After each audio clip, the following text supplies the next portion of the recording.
Bonjour et bienvenue dans ma toute première vidéo où dans cette vidéo je vais vous présenter le début du projet, comment ça va se passer et puis comment je veux que ça se goupille. Bien entendu, ça ne se passera pas comme je vais le décrire, mais enfin bref, on verra par la suite.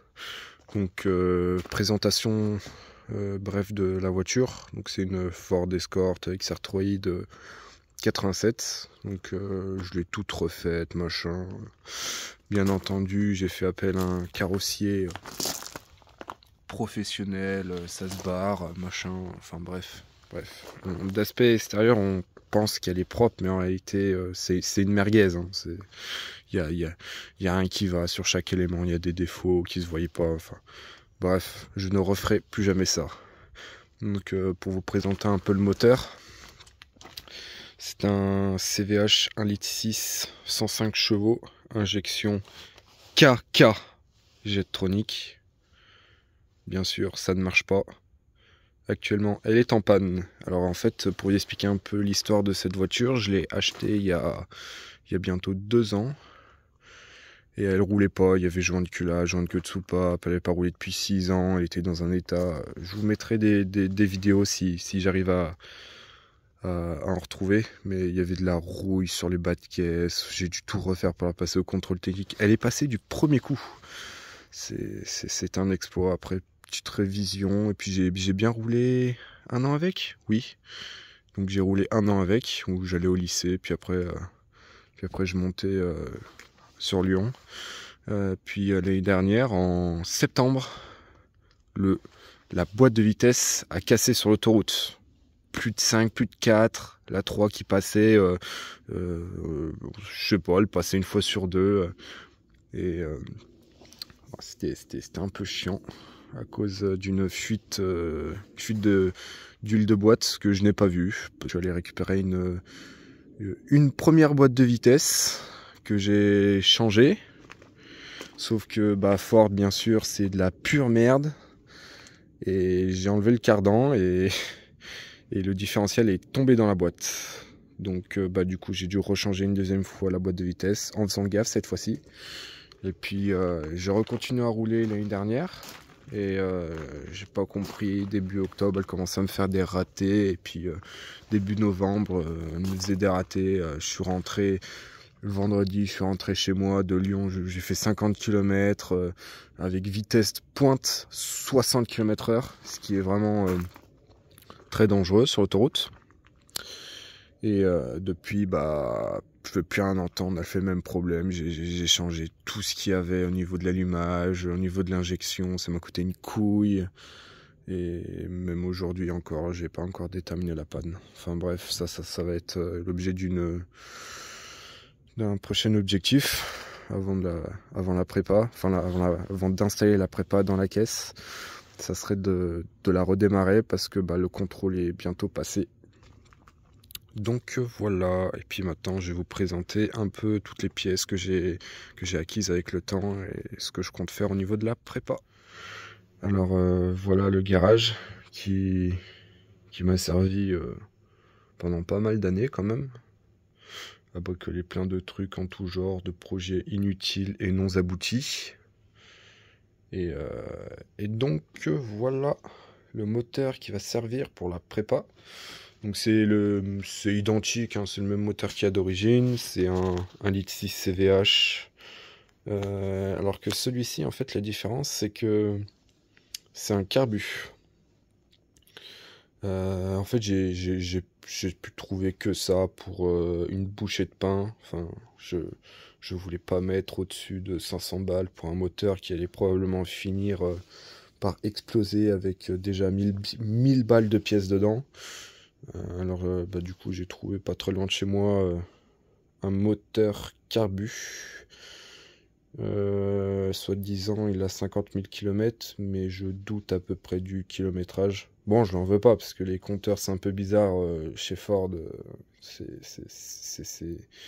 bizarre, c'est mal foutu, comme 95% de la voiture, c'est mal branlé. Donc tout simple, un 4 cylindres en ligne, Et puis voilà, hein. Là, j'ai commencé à faire un petit nettoyage. Bon, peut-être que je retrouverai les photos. Je l'ai mis dans le... je m'en rappelle pour le récupérer. Je suis allé avec un pote. Je l'ai mis dans le coffre de la Ford. C'était insane. Il pèse une blinde. La boîte, elle pèse super lourd. On a dû le charger comme de la merde. Bon, on passera les détails, mais j'ai réussi à le ramener ici. Bah, bien sûr, qu'est-ce que j'ai fait? Je l'ai nettoyé en long, en large et en travers. J'ai fait une petite peinture toute belle. Mais bon, ça va probablement servir à rien, parce que bah, je vais peut-être le péter sous les 100 mètres lors du rodage. J'ai fait une réflexion, là je me suis occupé exclusivement de la culasse. J'ai refait la culasse. Alors non, je l'ai pas resurfacé, parce que ça sert à rien. Le moteur il avait pas de joint de culasse, je l'ai enlevé, il était propre, donc je vois pas pourquoi je dépenserais des sous pour resurfacer la culasse.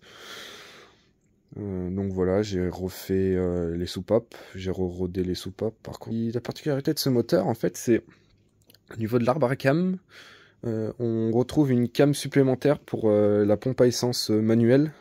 Et ce qui est plutôt bien, alors bon, je l'ai pas acheté au départ, je l'ai acheté, mais je savais pas comment j'allais faire.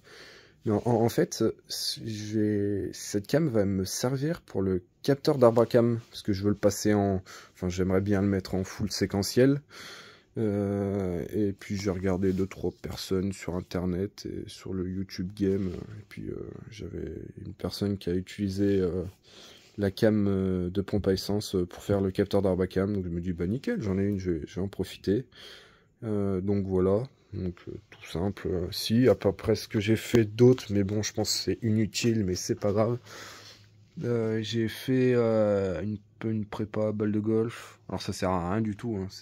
Je pense j'ai fait ça, je sais même pas pourquoi je l'ai fait. Ça sert à rien, enfin bref. Ce n'est pas grave. Donc voilà, et puis on va passer sur les pièces performance. Alors, ce que j'ai fait, bah bien sûr, pour mettre 300 chevaux dans un moteur qu'en fait 105 d'origine, faut le renforcer un peu. Donc, bielle forgée, Max Speeding Rod, bien sûr, parce que c'est ce qui coûte le moins cher et ce qui, ma foi, pour 300 chevaux, je pense qu'il n'y aura pas de problème. Il y a les pistons aussi forgés, mais pour le moment, je les ai pas achetés parce que ça coûte une blinde sur ces moteurs. Enfin, même sur d'autres moteurs, mais 800 balles de pistons en étant étudiant. Faut que j'économise, quoi. C'est compliqué. Qu'est-ce que j'ai pris aussi? Le turbo. Bon, ça sera, je pense pas que ça soit le turbo d'origine parce que bah il est beaucoup trop gros. C'est un GT3582. Max Speeding Rod, bien sûr. Mais le problème, c'est que voilà quoi. J'ai pas fait gaffe, j'ai pris le premier venu pour pas trop cher et j'ai pas lu la description et il est prévu pour 3 litres. Et bah, le moteur fait pas 3 litres. Donc voilà. Enfin bref. Et puis qu'est-ce que je vais faire? Bah bien sûr pour la prépa faut passer en injection programmable. Donc ce que j'ai fait c'est qu'en allant récupérer le moteur en même temps j'ai récupéré toute une tubulure d'admission EFI donc qui va me permettre de mettre des injecteurs et puis pouvoir faire l'injection. Alors aussi ce qu'il y a de particularité avec les CVH Carbu et même Cajectronic c'est les mêmes, hein, c'est ces petits ports là, tu vois ça là, ça c'est tout rond. Le problème c'est que bah est-ce que j'ai le joint, c'est le problème c'est que quand tu prends une tubulure de FI et c'est pas du tout le même porting. Le souci c'est que bah en fait je pourrais me dire ouais je peux gratter pour que ça passe, mais le problème c'est que j'ai pas assez de matière, donc j'ai pas trop envie de gratter si c'est pour niquer la culasse. Alors au début je pensais faire une petite cale en impression 3D, mais je me suis dit avec la pression de turbo et avec la chaleur ça va pas tenir machin. Enfin, bref, je réfléchis beaucoup dans ma tête et du coup ce que j'ai fait, hop, oh mince, je vais devoir soufflouter ça, merde. Du coup ce que j'ai fait c'est que j'ai récupéré une plaque d'alu. Bon c'est pas fini hein, et en fait je suis en train petit à petit de... Bon, là, lui, c'est le plus propre, mais t'as compris que ça va pas être comme ça, quoi. Va falloir retravailler encore. En fait, de l'autre côté, ça va être côté moteur, donc avec le cercle. Et de l'autre côté, ça va être la forme un peu bizarre où je peux mettre l'injecteur. Et tu vois, elle est quand même bien épaisse, hein. Et puis, ça va être comme ça, quoi. Alors j'ai regardé, je fais des montages à blanc, bien sûr, pour voir si ça passe. Ça sert à rien que je gratte pendant 10 000 heures pour que ça ne passe pas. Et ça passe, et donc faudra juste rallonger les vis. Donc voilà, alors maintenant passons sur l'injection.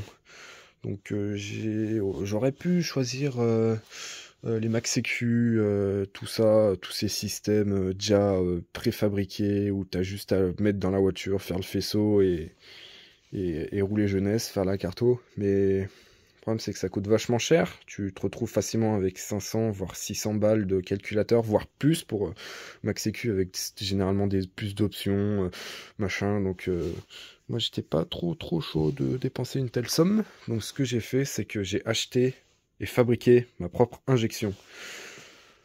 Bah bien sûr, il y en a d'autres sur internet qui le font, hein, qui l'ont déjà fait, qui ont déjà fait des tutos comment assembler ces trucs, c'est assez simple.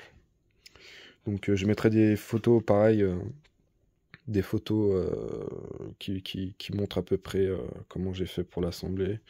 Puis je l'ai mis dans une boîte en impression 3D, j'essaie de faire ça propre quand même pour pas trop que ça se voit derrière le tableau de bord, pour que ça se fasse propre quand même.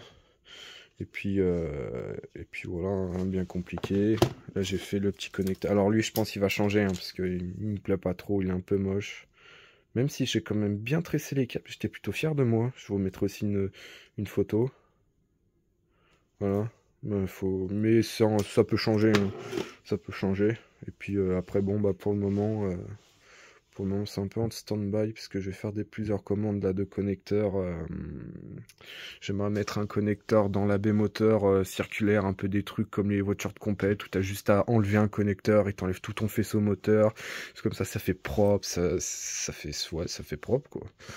Donc, mais le problème c'est que ces connecteurs là coûtent une blinde. Donc j'essaye de trouver sur peut-être un connecteur PSA Citroën mettez ça sur les Saxo, on verra bien. Donc voilà, puis passons maintenant au collecteur d'échappement. En fait, le problème, je vais vous montrer.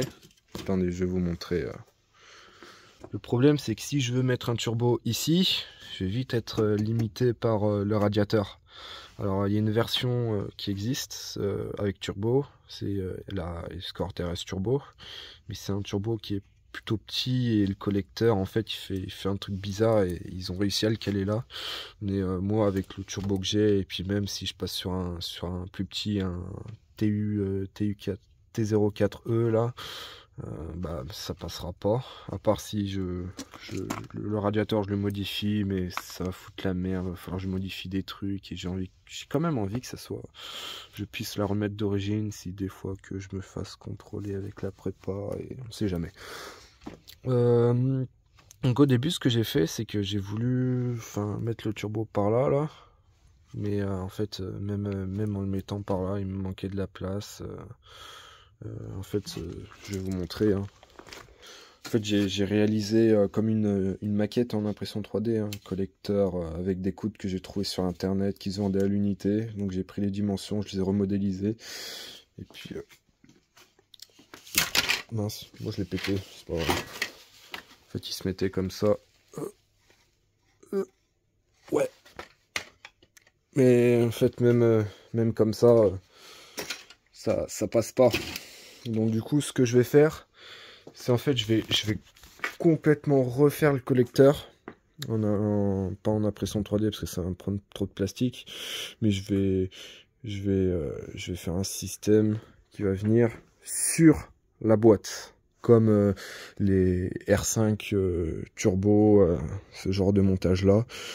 Je voulais pas trop faire ça parce que du coup j'allais avoir beaucoup de tubulures d'échappement, mais bon, quand on n'a pas le choix, on n'a pas le choix. Donc voilà. Ah oui, j'ai aussi oublié de dire, je vais mettre des bobines crayons d'Audi R8, ça passe normalement, je devrais pas avoir de problème.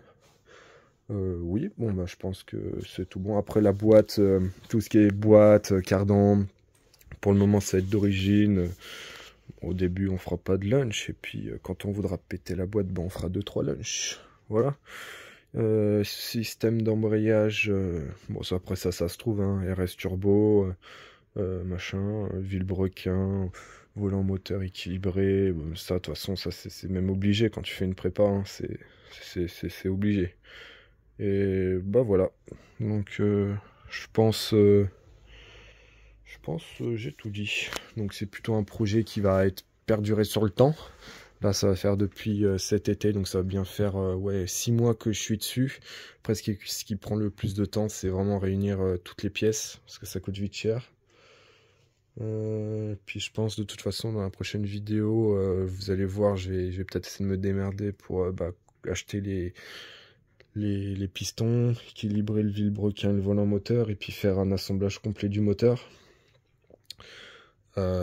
Voilà. Puis après, pour la système d'injection, ce que je voulais faire, c'est que une fois que celle-là, elle a passé le contrôle technique, je vire le cagette, je mets l'injection que j'ai acheté là, le collecteur avec la plaque sandwich, je fous une sonde lambda, je fais un semblant de faisceau pour que ça roule et je commence à faire la carto sur ce moteur là. Au moins comme ça je peux rouler sur la route en atmo pour le moment. Et une fois que la prépa sera finie, j'aurai juste à foutre le moteur dedans. Elle roulera dans les premiers temps pour le temps que je la règle. Et puis après, avec le turbo, je termine le réglage et rouler jeunesse. Donc, il me reste encore plein de choses à faire. Puis voilà, j'ai tout dit. En espérant que vous allez... Ouais, bah, bref, j'allais dire vous abonner, mais en vrai, je m'en bats les couilles.